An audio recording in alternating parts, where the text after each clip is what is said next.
嗱，每日返學前咧，對好多 ADHD 嘅小朋友家長嚟講咧，絕對係全日最痛苦嘅時刻啊！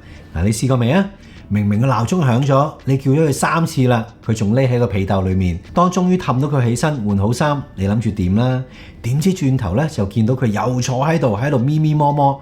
明明吹咗10次要出門口，佢突然咧就話揾翻隻襪，跟住又話去廁所。當你忍無可忍，大叫一句：快啲啦，仲有5分鐘咋！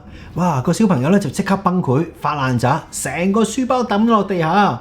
嗰一刻咧，你就會覺得自己好冇力，心諗真係生個叉燒好過生你。今日我想話你知咧，呢場仗咧絕對唔係你嘅錯，更加唔係佢特登同你作對。其實咧，你嘅朝頭早咧係可以設計到出嚟嘅。呢條片咧，我哋大家一齊揾翻個 Good Morning。Hello， 大家好，我係臨床心理學家黃佩林博士，黃 A 博士喺度同大家分享呢啲實用易明嘅心理學知識嘅。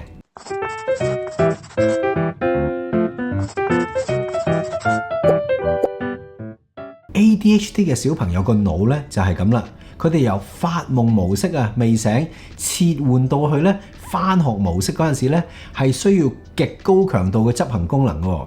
但係 ADHD 嘅影響咧係正咧呢啲係執行功能出現問題啊，尤其咧嗰個腦筋嘅靈活性啦。ADHD 仲有一個好重要嘅特徵，叫做時間盲。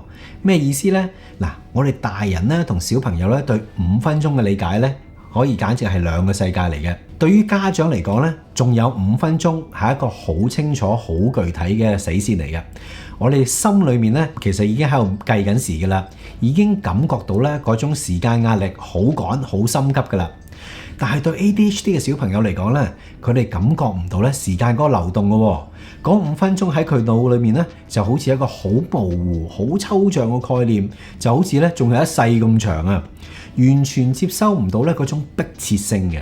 所以當你越急咧，越係用鬧鐘式咁去催佢咧，佢個腦咧就會越亂㗎啦。咁點樣可以唔鬧咧？嗱，關鍵咧係減少嗰個決定嘅次數。ADHD 嘅腦咧最怕咧就係早晨要做好多決定，今日着邊件衫啊？書包執好未啊？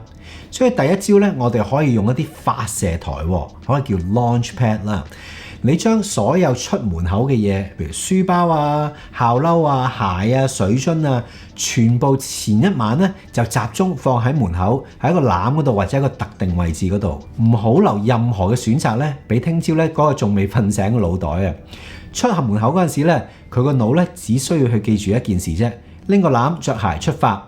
當完全唔需要做決定嘅時候咧，佢就冇咁容易有機會分心啦。第二招咧就係一啲視覺嘅倒數鐘喎。嗱，唔好淨係口頭講啊，講幾分鐘幾多分冇用㗎。咁買個咧隨住時間咧會變少啊，睇到時間變少嘅計時器，例如可以嘅漏斗啊，或者一個好有清楚顯示嘅電子 timer 啦。對於 ADHD 嚟講咧，文字係廢話嚟㗎，但係譬如話有顏色啊，你會見到好具體嘅視覺一啲提示咧。當佢睇到呢啲嘅剩翻幾多嘅時間越嚟越少嘅時候咧，嗰種嘅壓力咧就會幫到佢個腦咧自動去啟動咯。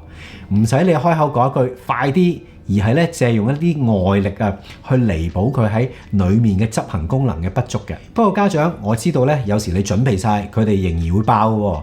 如果佢係因為咧被催促而去崩潰嘅話咧，記住咧呢一刻你嘅任務咧係拆彈，唔係去即刻同佢講道理。道理喺呢一刻嚟講咧係完全聽唔到入耳嘅。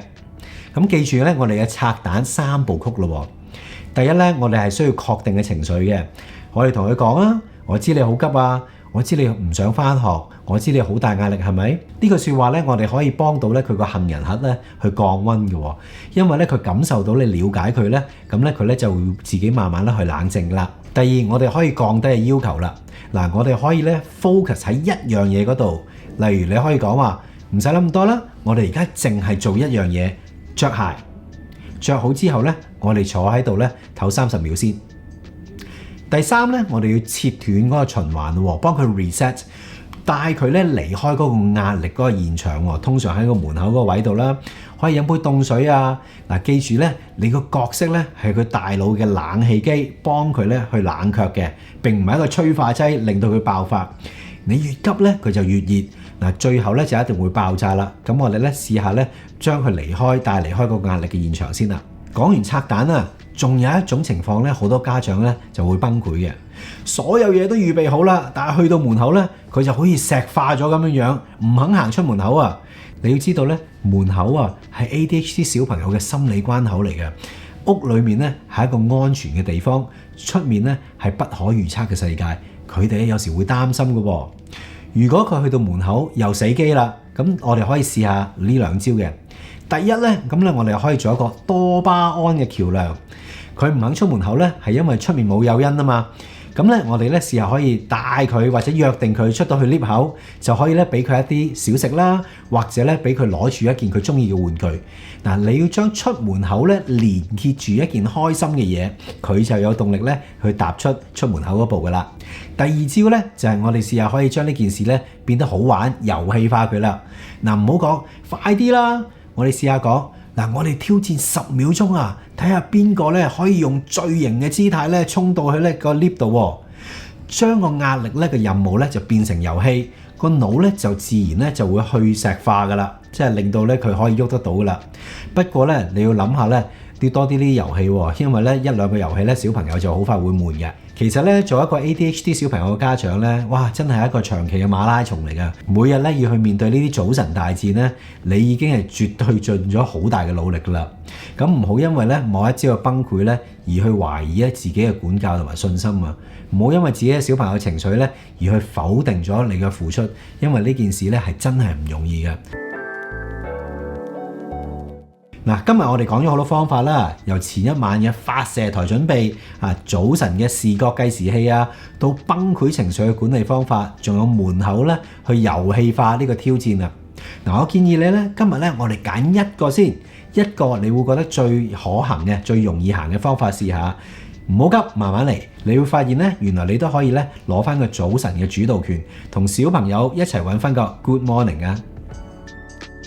多謝大家收睇，請 Like、Share 同訂閱我哋嘅 Social Media 同 YouTube，下次再見，拜拜。